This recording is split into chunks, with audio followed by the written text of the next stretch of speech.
Welcome to disaster management classes. This is Dr. Niranjan Babu, HS, Assistant Professor of Commerce, working at Maharani Women's Commerce and Management College, Mysore. We are making a discussion over the interesting subject, disasters management. This subject is prescribed for third semester BCom for University of Mysore. We are in the 18th session. We shall see what we're going to make a discussion today. In this session, we will be discussing over introduction to the concept of climate change, the factors influencing climate change, impacts of climate change, and also the climate change adoption strategies. ನಾವು ಈ ದಿನ ಈ ಸೆಷನಲ್ಲಿ ಏನನ್ನ ಚರ್ಚೆ ಮಾಡ್ತಿದ್ದೀವಿ ಅಂತಂದರೆ ಹವಾಮಾನ ಬದಲಾವಣೆ ಅಂದರೆ ಏನು ಅದರ ಪರಿಕಲ್ಪನೆಯನ್ನು ಕುರಿತಾಗಿ ಚರ್ಚೆಯನ್ನು ಮಾಡ್ತಾ ಇದ್ದೇವೆ. ಹಾಗೆಯೇ ಹವಾಮಾನ ಬದಲಾವಣೆಯನ್ನು ಪ್ರಭಾವಿಸುವಂತಹ ಅಂಶಗಳು ಯಾವುದ್ಯಾವುದಿದೆ ಅನ್ನೋದ್ರ ಬಗ್ಗೆ ಚರ್ಚೆಯನ್ನು ಮಾಡ್ತೇವೆ. ಹಾಗೆ ಹವಾಮಾನ ಬದಲಾವಣೆಯ ಪರಿಣಾಮಗಳು ಏನೇನು ಆಗಿದೆ ಮನುಷ್ಯರ ಮೇಲೆ ಅಥವಾ ಈ ಭೂಮಿ ಮೇಲೆ ಅನ್ನೋದನ್ನು ಚರ್ಚೆ ಮಾಡ್ತೇವೆ. ಹಾಗೆಯೇ ಕೊನೆಯಲ್ಲಿ ಹವಾಮಾನ ಬದಲಾವಣೆಯನ್ನು ಎದುರಿಸುವಂತಹ ತಂತ್ರಗಳು ಯಾವುದ್ಯಾವುದು ಇದೆ ಅನ್ನೋದ್ರ ಬಗ್ಗೆ ಕೂಡ ನಾವು ಈ ಸೆಷನಲ್ಲಿ ನೋಡ್ತೇವೆ. We shall make a quick recap so far what we have discussed in this third unit. We have discussed the factors affecting the vulnerability and also the impact of disasters on the developmental projects and also the impact of disasters on the development projects such as dams, embankments and the changes in the land use etc. ನಾವು ಈ ಹಿಂದಿನ ಈ ಮೂರನೇ ಯೂನಿಟ್ನಲ್ಲಿ ಏನೇನೆಲ್ಲ ಚರ್ಚೆಗಳನ್ನು ಮಾಡಿದ್ದೇವೆ ಸೆಷನ್ಗಳಲ್ಲಿ ಅಂತ ಹಿಂದೆ ತಿರುಗಿ ನೋಡಿದಾಗ ದುರ್ಬಲತೆ ಅಂದ್ರೇನು, ಅದನ್ನು ಪ್ರಭಾವಿಸುವಂತಹ ಅಂಶಗಳು ಯಾವುದ್ಯಾವುದು, ವಿಪತ್ತುಗಳಿಗೂ ಅಭಿವೃದ್ಧಿ ಚಟುವಟಿಕೆಗಳಿಗೂ ಇರುವಂತಹ ಸಂಬಂಧ ಏನೇನು, ದುರ್ಬಲತೆಯನ್ನು ಪ್ರಭಾವಿಸುವಂತಹ ಅಂಶಗಳು ಯಾವುದ್ಯಾವುದು ಮತ್ತು ವಿಪತ್ತಿನ ಪರಿಣಾಮ ಅಭಿವೃದ್ಧಿ ಚಟುವಟಿಕೆಗಳ ಮೇಲೆ ಹೇಗಾಗುತ್ತದೆ ಅನ್ನೋದ್ರ ಬಗ್ಗೆ ಮೂರು ವಿಚಾರಗಳ ಬಗ್ಗೆ ನಾವು ನೋಡಿದ್ದೇವೆ. ಅದರಲ್ಲಿ ಡ್ಯಾಮ್ಸ್ ಅಂದರೆ ಅಣೆಕಟ್ಟುಗಳು ಮತ್ತು ಒಡ್ಡುಗಳು ಮತ್ತು ಭೂಮಿಯ ಬಳಕೆಯಲ್ಲಿ ಒಟ್ಟಾರೆ ಬದಲಾವಣೆ ಏನಾಗಿದೆ ಮತ್ತು ಅದರಿಂದಾಗಿ ವಿಪತ್ತಿನ ನಿರ್ವಹಣೆಯಲ್ಲಿ ಅದರ ಪಾತ್ರ ಏನು ಅನ್ನೋದ್ರ ಬಗ್ಗೆ ನಾವು ಚರ್ಚೆಯನ್ನು ಮಾಡಿದ್ದೇವೆ. What is the objective of this session is? The objective of session is very much clear. It is to introduce the concept of climate change and also to help the students to know more about the climate change adoption strategies.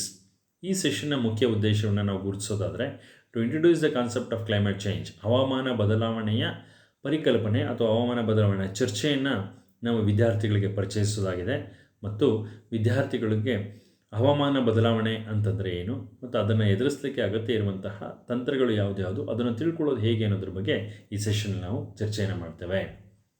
Outcome of the session: at the end of the session the students will acquire the knowledge about the climate change and also the factors influencing the climate change, and also the students will learn the adoption strategies in order to fix the problem of climate change. ಈ ಚರ್ಚೆಯ ಅಂತ್ಯದಲ್ಲಿ ವಿದ್ಯಾರ್ಥಿಗಳು ಹವಾಮಾನ ಬದಲಾವಣೆ ಅಂತ ಹೇಳಿದ್ರೆ ಯಾವ ಕಾರಣಗಳಿಂದಾಗಿ ಹವಾಮಾನ ಬದಲಾವಣೆಗೆ ಅದು ಕಾರಣಗಳಾಗಿದೆ ಮತ್ತು ಹವಾಮಾನ ಬದಲಾವಣೆಯ ಸಂದರ್ಭವನ್ನು ಹೇಗೆ ಎದುರಿಸುವಂಥದ್ದು, ಆ ಸಮಸ್ಯೆಗಳನ್ನು ಹೇಗೆ ನಿವಾರಣೆ ಮಾಡಿಕೊಳ್ಳುವಂಥದ್ದು, ಅದಕ್ಕಿರುವಂತಹ ಮಾರ್ಗೋಪಾಯಗಳು ಏನು ಅನ್ನೋದ್ರ ಬಗ್ಗೆ ಚರ್ಚೆಯನ್ನು ಮಾಡಿಕೊಡ್ತೇವೆ ಅಥವಾ ತಿಳುವಳಿಕೆ ಮೂಡುತ್ತೆ ವಿದ್ಯಾರ್ಥಿಗಳಲ್ಲಿ ಅಂತ ಹೇಳ್ಬೋದು. Now we shall start the discussion over the climate change.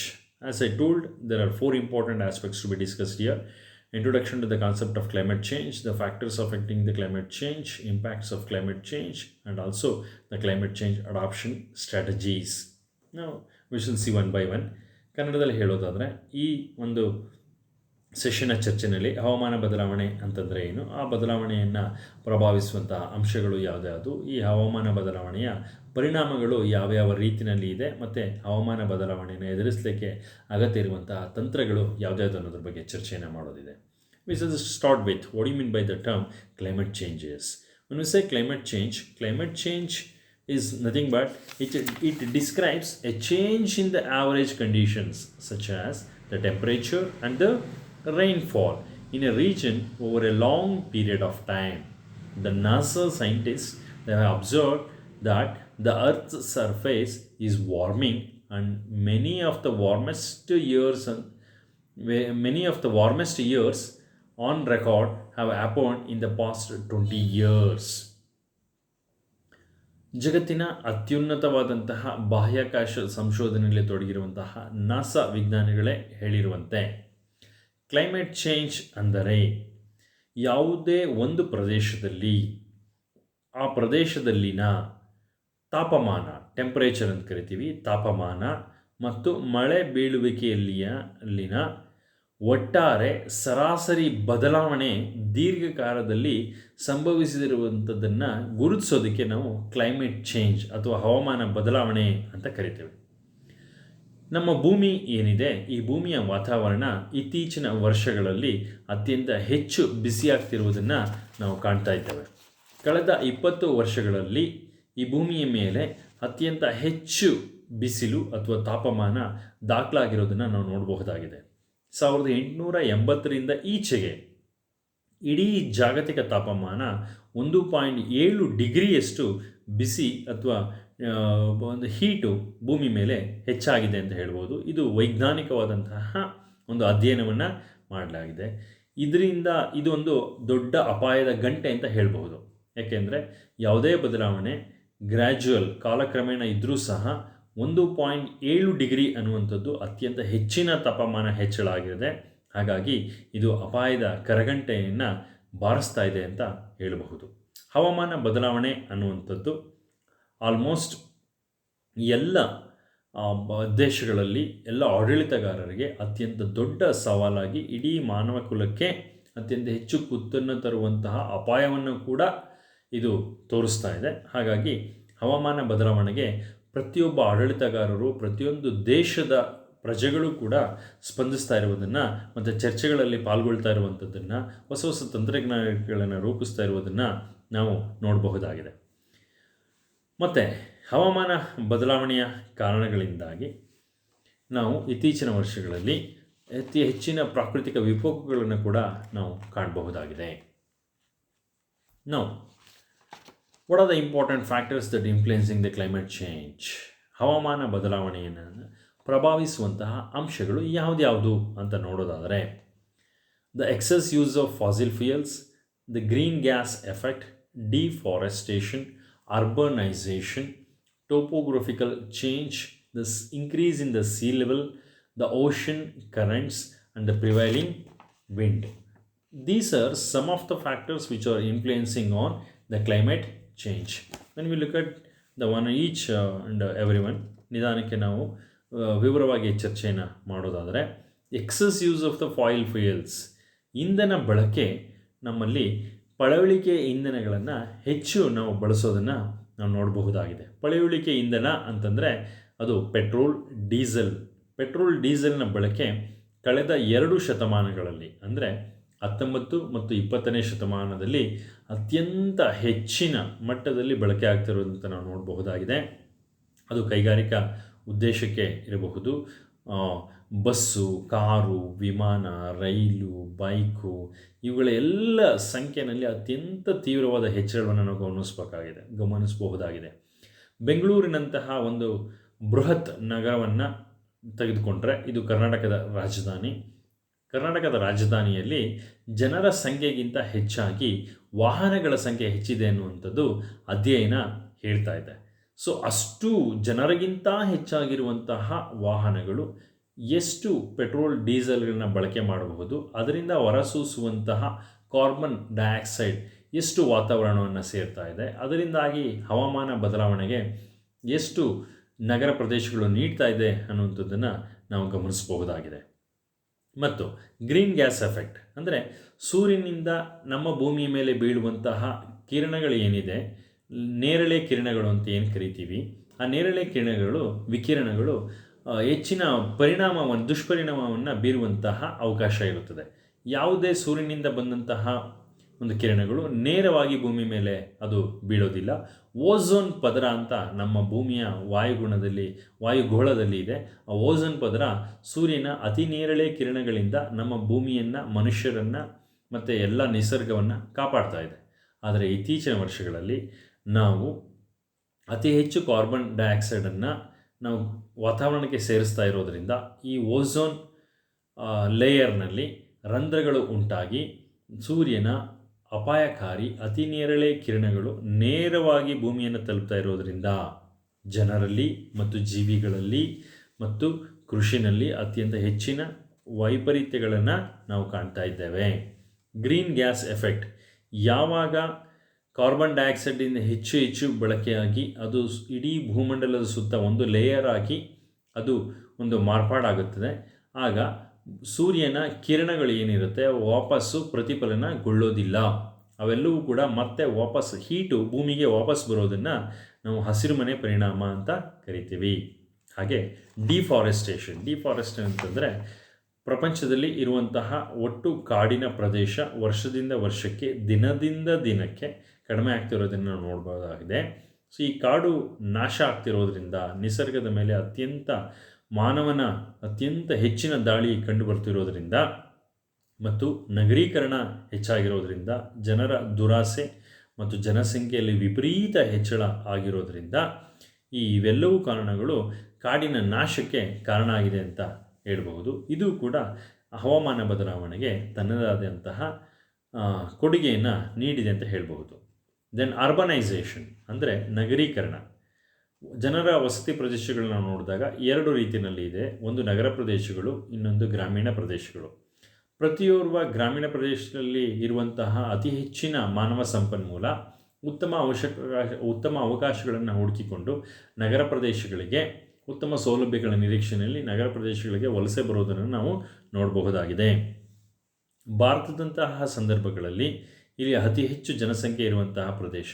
ಇಲ್ಲಿ ಕೂಡ ಗ್ರಾಮೀಣ ಪ್ರದೇಶದಿಂದ ನಗರ ಪ್ರದೇಶಗಳಿಗೆ ಅತಿ ಹೆಚ್ಚು ಜನ ವಲಸೆ ಬರೋದನ್ನು ನಾವು ನೋಡ್ತಾ ಇದ್ದೇವೆ. ಇದರಿಂದಾಗಿ ನಗರಗಳ ಮೇಲೆ ಅತ್ಯಂತ ಹೆಚ್ಚಿನ ಒತ್ತಡ ಬಿದ್ದಿದೆ.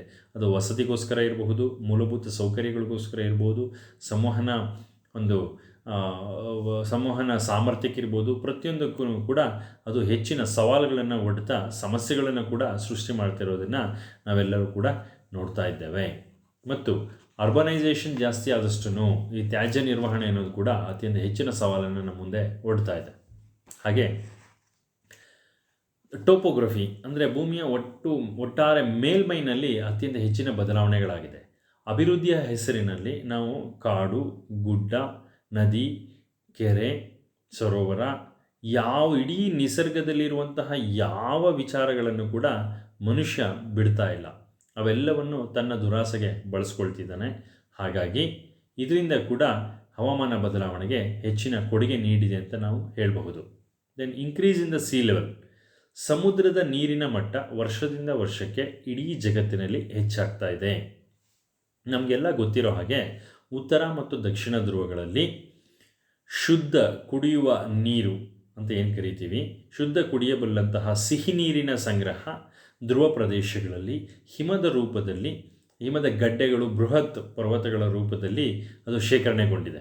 ಆದರೆ ಸಮುದ್ರದ ಇಡೀ ಭೂಮಿಯ ಮೇಲೆ ಅತಿ ಹೆಚ್ಚಿನ ಕಾರ್ಬನ್ ಡೈಆಕ್ಸೈಡು ಪಳೆಯುಳಿಕೆ ಇಂಧನಗಳನ್ನು ಬಳಸೋದ್ರಿಂದ ಹೀಟ್ ಪ್ರೊಡ್ಯೂಸ್ ಆಗಿ ಅದು ವಾತಾವರಣಕ್ಕೆ ರಿಲೀಸ್ ಆಗ್ತಿರೋದ್ರಿಂದ ಸಮುದ್ರದ ಬಿಸಿ ಕೂಡ ಹೆಚ್ಚಾಗಿ ಈ ದಕ್ಷಿಣ ಮತ್ತು ಉತ್ತರ ಧ್ರುವಗಳಲ್ಲಿ ಮಂಜುಗಡ್ಡೆಯ ರೂಪದಲ್ಲಿ ಇರುವಂತಹ ಹಿಮ ಪರ್ವತಗಳ ರೂಪದಲ್ಲಿರುವಂತಹ ಒಂದು ಗ್ಲೇಸಿಯರ್ಸ್ ಏನಿದೆ ಅವು ಕರಗ್ತಾ ಇದೆ. ಆ ಹಿಮ ಕರಗಿ ನೀರಾಗ್ತಿರೋದ್ರಿಂದ ಸಮುದ್ರದ ನೀರಿನ ಮಟ್ಟ ಹೆಚ್ಚಾಗ್ತಾ ಇದೆ. ಇದರಿಂದಾಗಿ ಅನಿರೀಕ್ಷಿತ ಪ್ರವಾಹಗಳು ಮತ್ತು ಕಡಲ್ ಕೊರೆತಗಳು ಹೆಚ್ಚಾಗ್ತಾ ಇದೆ. ಮತ್ತು ಕೆಲವು ದೇಶಗಳು ಅಂದರೆ ಸಮುದ್ರ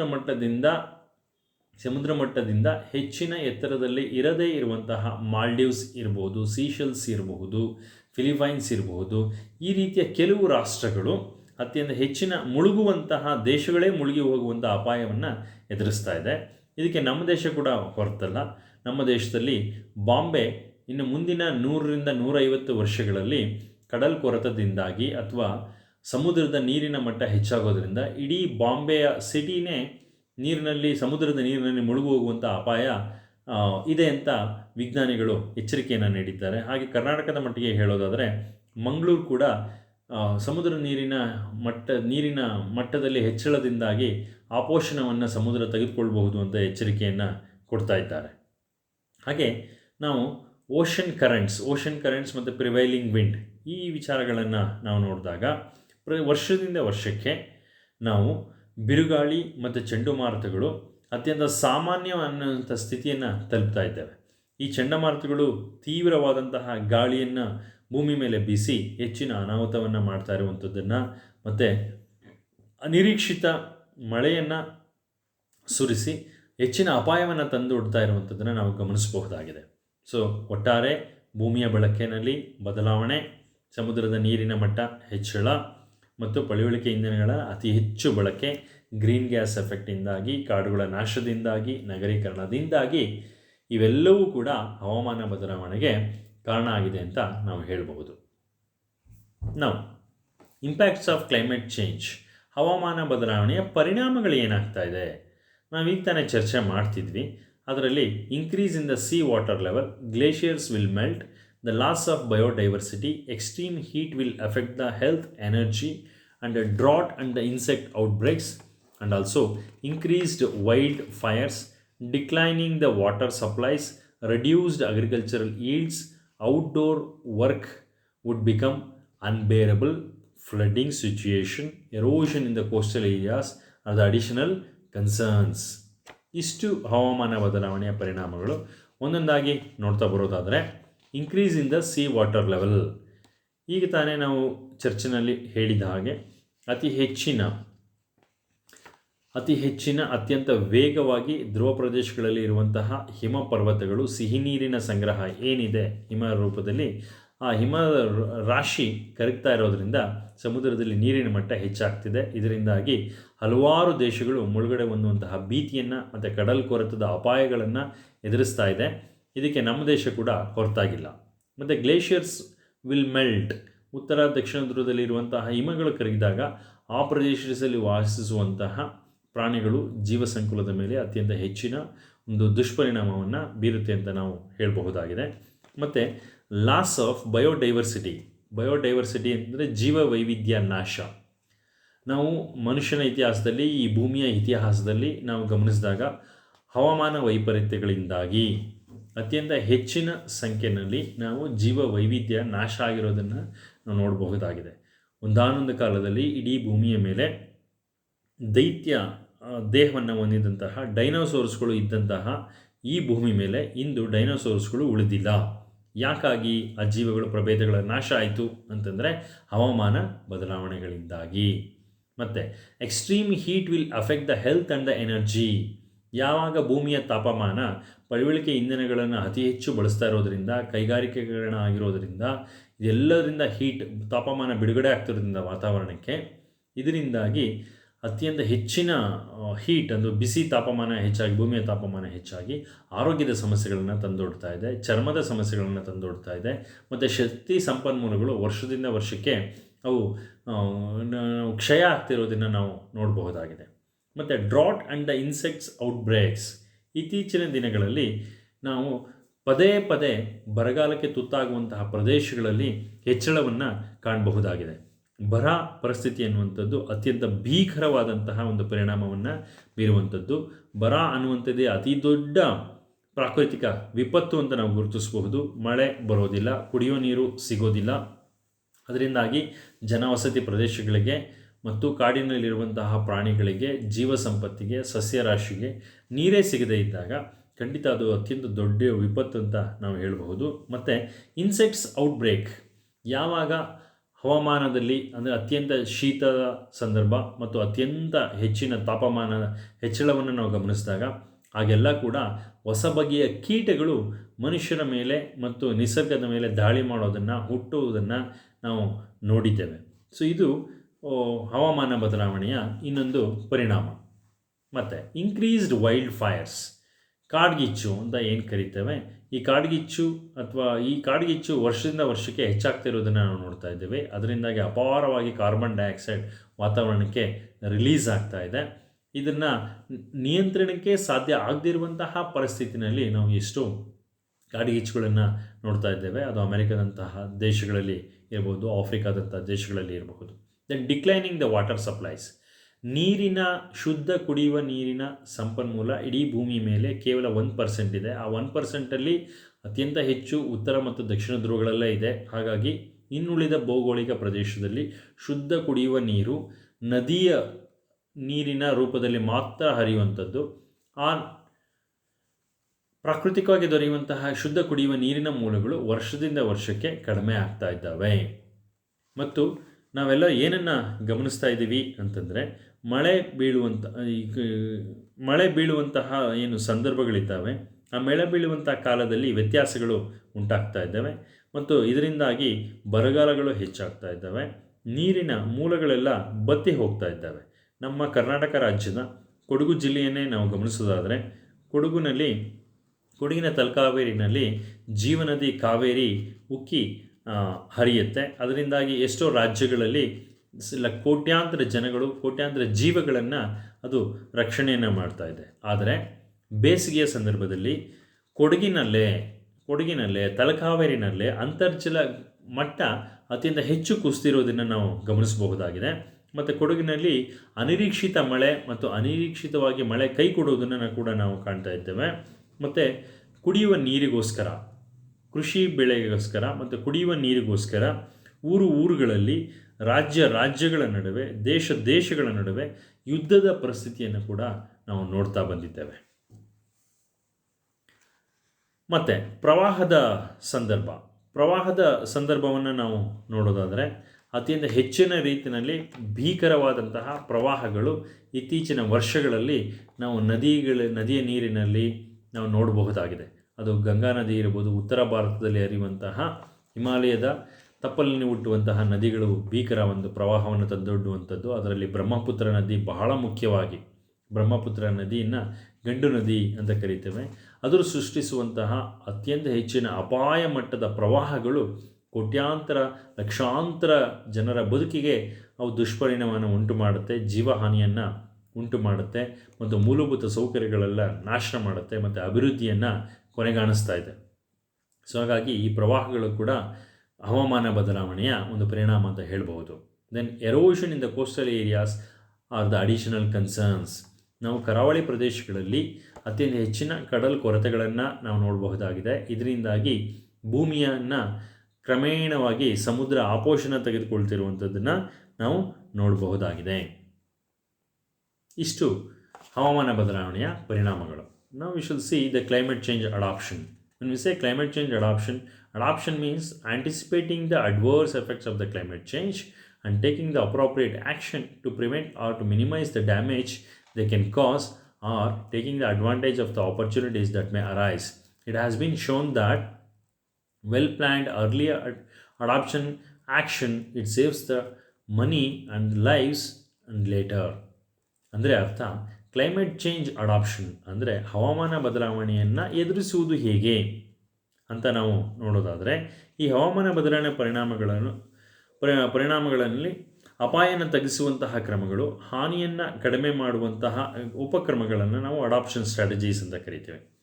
ಅತ್ಯಂತ ವ್ಯವಸ್ಥಿತವಾದಂತಹ ಯೋಜಿತವಾದಂತಹ ತಂತ್ರಗಳನ್ನು ನಾವು ಸ್ಟ್ರಾಟಜೀಸನ್ನು ಅಳವಡಿಸ್ಕೊಂಡಲ್ಲಿ ನಾವು ಅಮೂಲ್ಯವಾದಂತಹ ಜೀವಹಾನಿ ಆಗುವಂಥದ್ದನ್ನು ಮತ್ತು ಆಸ್ತಿಪಾಸ್ತಿ ನಷ್ಟವನ್ನು ನಾವು ಉಳಿಸಬಹುದಾಗಿದೆ. ಯಾವ ರೀತಿಯ ತಂತ್ರಜ್ಞಾನಗಳನ್ನು ಉಳಿಸ್ಕೊಂಡು ನಾವು ಈ ಹವಾಮಾನ ಬದಲಾವಣೆಯ ತಂತ್ರಗಳನ್ನು ಏನು ಕ್ಲೈಮೇಟ್ ಚೇಂಜ್ ಅಡಾಪ್ಷನ್ ಸ್ಟ್ರಾಟಜೀಸ್ ಯಾವುದು ಅಂತ ನೋಡೋದಾದರೆ, using the scarce resources more efficiently, adapting the building codes, the future climate conditions and the extreme weather events, building the flood defenses and raising the levels of the dikes, developing the drought tolerant crops, building and strengthening the adaptive capacities, choosing the tree species, forestry practices less vulnerable to storms and fires, setting aside the land corridors to help the species migrate. ಹವಾಮಾನ ಬದಲಾವಣೆಯನ್ನು ಎದುರಿಸಲಿಕ್ಕೆ ಹೊಸ ತಂತ್ರಗಳನ್ನು ಮತ್ತು ಅಪಾಯಗಳನ್ನು ತಗ್ಗಿಸಲಿಕ್ಕೆ ಉಪಕ್ರಮಗಳು ಯಾವುದಿದೆ ಅಂತ ನಾವು ನೋಡೋದಾದರೆ, using the scarce water resources more efficiently. ನಾವು ಮೊದಲೇ ಹೇಳಿದಾಗೆ ಶುದ್ಧ ಕುಡಿಯುವ ನೀರಿನ ಮೂಲ ಅತ್ಯಂತ ಕಡಿಮೆ ಸಂಖ್ಯೆಯಲ್ಲಿದೆ. ಲಭ್ಯ ಇರುವಂಥ ಮೂಲಗಳಲ್ಲಿ ಕೂಡ ನೀರು ಸಿಗದೇ ಇರುವಂಥ ಪರಿಸ್ಥಿತಿ ಎದುರಾಗ್ತಾ ಇದೆ.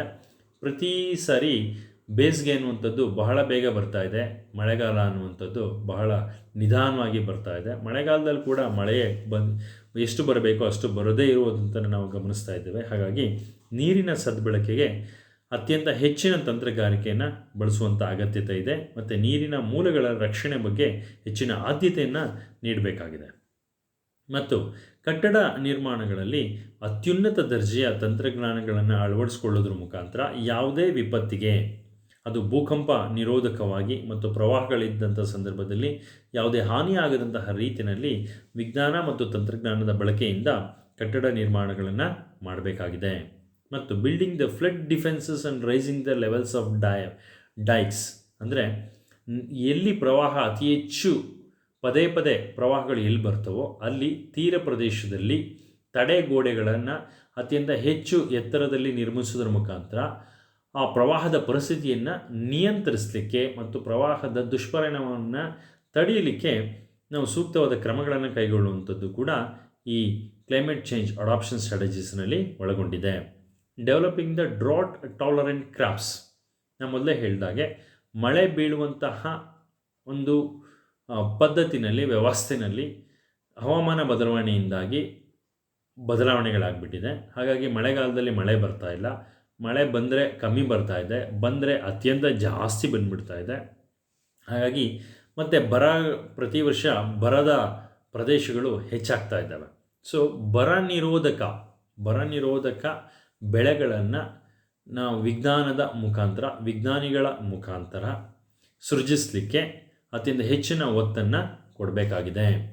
ಹಾಗೆಯೇ building and strengthening of the adaptive capacities, ಸಾಮರ್ಥ್ಯ ನಿರ್ಮಾಣ ಅಂದರೆ ಯಾವುದೇ ವಿಪತ್ತನ್ನು ವೈಜ್ಞಾನಿಕವಾಗಿ ಎದುರಿಸಲಿಕ್ಕೆ, ಅದರಲ್ಲೂ ಮುಖ್ಯವಾಗಿ ಹವಾಮಾನ ಬದಲಾವಣೆಯ ಸಮಸ್ಯೆಯನ್ನು ಎದುರಿಸಲಿಕ್ಕೆ ನಾವು ಅಗತ್ಯ ಸಾಮರ್ಥ್ಯ ನಿರ್ಮಾಣದ ಕೆಲಸವನ್ನು ತುರ್ತಾಗಿ ಮಾಡಬೇಕಾಗಿದೆ.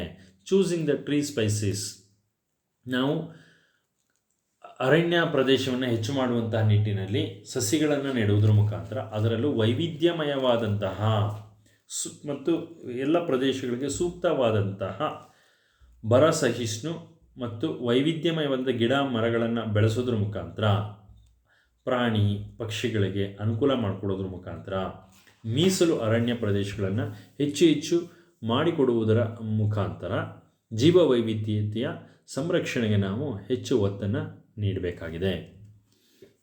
Now we shall see the summary of the overall discussion made so far. We have discussed the concept of climate change, the factors affecting the climate change, the impacts of climate change, and also climate change adoption strategies. So far we have discussed. Now we shall see the MCQs. MCQ number 1. The main cause for the climate change is ಹವಾಮಾನ ಬದಲಾವಣೆಗೆ ಯಾವುದು ಅತ್ಯಂತ ಮುಖ್ಯ ಕಾರಣ ಆಗಿದೆ ಅಂತ ನಾವು ನೋಡೋದಾದರೆ option A burning of the fossil fuels, second one food habits of the people, option C development of the science and technology, option D agricultural practices. ಹವಾಮಾನ ಬದಲಾವಣೆಗೆ ಪ್ರಮುಖವಾದಂತಹ ಕಾರಣ ಯಾವುದು ಅಂತಂದರೆ ಬರ್ನಿಂಗ್ ಆಫ್ ಫಾಸಿಲ್ ಫ್ಯೂಯಲ್ಸ್. ಹಾಗೆ ನಾನು ಇದನ್ನು ಗುರುತಿಸಿ ಚರ್ಚೆಯಲ್ಲಿ ಹೇಳಿದ್ದೆ. ಪಳೆಯುಳಿಕೆ ಇಂಧನಗಳನ್ನು ನಾವು ಡೀಸೆಲ್ ಮತ್ತು ಪೆಟ್ರೋಲ್ ರೂಪದಲ್ಲಿ ಅತ್ಯಂತ ಹೆಚ್ಚು ಬಳಸ್ತಾ ಇರೋದರಿಂದ ಅದರಿಂದಾಗಿ ಓಝೋನ್ ಪದರ ಹಾಳಾಗ್ತಾ ಇದೆ, ಕಾರ್ಬನ್ ಡೈಆಕ್ಸೈಡ್ ಹೆಚ್ಚು ರಿಲೀಸ್ ಆಗ್ತಿದೆ, ಜಾಗತಿಕ ತಾಪಮಾನ ಹೆಚ್ಚಾಗ್ತಿದೆ ಅಂತ ಹೇಳಿದ್ದೆ. ಹಾಗಾಗಿ option A is the right answer. The second MCQ, the factors influencing the climate change. ಯಾವ ಕಾರಣಗಳು ಹವಾಮಾನ ಬದಲಾವಣೆಗೆ ಪ್ರಭಾವಿಸಿದಂತಹ ಅಂಶಗಳಾಗಿದೆ ಅಂತ ನೋಡೋದಾದರೆ ಡಿಫಾರೆಸ್ಟೇಷನ್ ಅಂದರೆ ಅರಣ್ಯದ ನಾಶ, green gas effect, green gas ಪರಿಣಾಮ, increase in the number of vehicles, ಅತ್ಯಂತ ಹೆಚ್ಚಿನ ಸಂಖ್ಯೆಯಲ್ಲಿ ವೆಹಿಕಲ್ಗಳು ಜಾಸ್ತಿ ಆಗಿರೋದನ್ನು ನಾವು ಗಮನಿಸಬಹುದಾಗಿದೆ, and option D all of the above. ನಾವು ಇದೆಲ್ಲವನ್ನು ನೋಡಿದಾಗ ಫ್ಯಾಕ್ಟರ್ಸ್ ಇನ್ಫ್ಲುಯೆನ್ಸಿಂಗ್ ದ ಕ್ಲೈಮೇಟ್ ಚೇಂಜ್ಗೆ ಇವೆಲ್ಲವೂ ಕಾರಣ ಆಗಿರೋದ್ರಿಂದ option D is the right answer. Next MCQ, what is the impact of climate change? What can be seen? Impact of climate change can be seen. ಹೇಗೆ ನಾವು ಹವಾಮಾನ ಬದಲಾವಣೆ ಗುರುತಿಸಬಹುದಾಗಿದೆ ಅಂತಂದರೆ option A erosion of the coastal area ಅಂದರೆ ಕಡಲ್ ಕೊರೆತ ಹೆಚ್ಚಾಗ್ತಾ ಇರುವಂಥದ್ದು, loss of biodiversity ಅಂದರೆ ಜೀವ ವೈವಿಧ್ಯತೆಯ ನಾಶ ಆಗ್ತಿರುವಂಥದ್ದು, increase in the sea water level ಸಮುದ್ರದ ನೀರಿನ ಮಟ್ಟ ಹೆಚ್ಚಾಗ್ತಿರುವಂಥದ್ದು, ಮತ್ತು option D all of the above ಮೇಲೆ ಎಲ್ಲವೂ ಕೂಡ. ನಮಗಿರುವಂಥ ಆಪ್ಷನ್ಸ್ ಯಾವುದಾದ್ರು ಅಂತಂದರೆ only A, only B, option A and B and all of the above. ನಾವು ಇದುವರೆಗಿನ ಚರ್ಚೆಯನ್ನು ನಾವು ಗಮನಿಸಿದಾಗ ಈ ಎಲ್ಲ ಕಾರಣಗಳು ಕೂಡ ಇಂಪ್ಯಾಕ್ಟ್ ಆಫ್ ಕ್ಲೈಮೇಟ್ ಚೇಂಜ್ಗೆ ಆಗಿರೋದ್ರಿಂದ option D is the correct answer. Yes, answer D. Next MCQ, IPCC means. IPCC ಎಂದರೆ ಏನು ಅಂತಂದರೆ intergovernmental panel on the climate change, Interpol connection centre, option C Indian penal code, civil code, international police central committee. ಈ IPCC ಅಬ್ರಿವೇಷನ್ಗೆ expansion ಏನು ಅಂತ ನೋಡೋದಾದರೆ ಈ ನಾಲ್ಕು ಕೂಡ ನಮಗೆ ಅತ್ಯಂತ ಹೆಚ್ಚು ಕನ್ಫ್ಯೂಸ್ ಕೊಡುವಂಥ ರೀತಿಯಲ್ಲಿ ಇದೆ. ನಮ್ಮ ವಿಪತ್ತಿನ ನಿರ್ವಹಣೆಯ ದೃಷ್ಟಿಯಿಂದ ನಾವು ನೋಡೋದಾದರೆ inter governmental panel on the climate change is the right answer. ಅಂದರೆ ವಿಶ್ವಸಂಸ್ಥೆಯ ಮಟ್ಟದಲ್ಲಿ ಅಂತರ ಸರ್ಕಾರಗಳು ಸೇರಿ ಹವಾಮಾನ ಬದಲಾವಣೆಯನ್ನು ಕುರಿತಾಗಿ ತಜ್ಞರ ಸಮಿತಿಯನ್ನು ನೇಮಿಸಿ ಅದರ ವರದಿಯ ಅನುಷ್ಠಾನಕ್ಕಾಗಿ ಜಗತ್ತಿನ ಎಲ್ಲ ಜಾಗತಿಕ ನಾಯಕರು ಮತ್ತು ದೇಶದ ಪ್ರಮುಖ ಆಡಳಿತಗಾರರು ಸಾಧ್ಯವಾದಷ್ಟು ಕೂಡ ಜಾಗತಿಕ ತಾಪಮಾನವನ್ನು ಕಡಿಮೆ ಮಾಡುವಂತಹ ನಿಟ್ಟಿನಲ್ಲಿ ಪಳೆಯುಳಿಕೆ ಇಂಧನಗಳನ್ನು ಗ್ರ್ಯಾಜುಯಲ್ ಆಗಿ ಕಡಿಮೆ ಮಾಡ್ತಾ ಬಂದು ಮತ್ತು ಎಲ್ಲ ತಂತ್ರಜ್ಞಾನಗಳನ್ನು ಉನ್ನತ ದರ್ಜೆಗೆ ಏರಿಸಲಿಕ್ಕೆ ಈ ಸಮಿತಿ ಶಿಫಾರಸು ಮಾಡಿದೆ. ಹಾಗಾಗಿ answer A is the right answer. Answer A, intergovernmental panel on the climate change. The last MCQ, global warming refers to. ಜಾಗತಿಕ ತಾಪಮಾನ ಎಂದರೆ option A increase in the overall temperature on the earth. ಇಡೀ ಭೂಮಿಯ ಮೇಲಿನ ಒಟ್ಟಾರೆ ತಾಪಮಾನದಲ್ಲಿ ಹೆಚ್ಚಳ ಆಗಿರುವಂಥದ್ದು. Option B increase in the overall temperature on the earth. ಡಿಕ್ರೀಸಿಂದ ಅಂದರೆ ಕಡಿಮೆ ಆಗ್ತಾ ಇದೆ ತಾಪಮಾನ, ಇದಾಗಲಿಕ್ಕೆ ಸಾಧ್ಯ ಇಲ್ಲ. Option C increase in the overall temperature on India. In India, ಇಂಡಿಯಾದಲ್ಲಿ ಮಾತ್ರ ಟೆಂಪರೇಚರ್ ಜಾಸ್ತಿ ಆಗಿದೆ, ಇಡೀ ಜಗತ್ತಿನಲ್ಲೇ ಜಾಸ್ತಿ ಆಗಿದೆ. Option D increase in the overall temperature on Asia. ಅಂದರೆ ಇಡೀ ಏಷ್ಯಾ ಖಂಡದಲ್ಲಿ ಮಾತ್ರ ತಾಪಮಾನ ಹೆಚ್ಚಾಗಿರುವಂಥದ್ದು. ಗ್ಲೋಬಲ್ ವಾರ್ಮಿಂಗ್ ಇಡೀ ಜಾಗತಿಕ ತಾಪಮಾನ ಇಡೀ ಭೂಮಿಗೆ ಸಂಬಂಧಿಸಿದಾಗಿರೋದ್ರಿಂದ option A is the right answer. So here ends the discussion in this session. In the next session we shall discuss with a new topic. Till then, bye.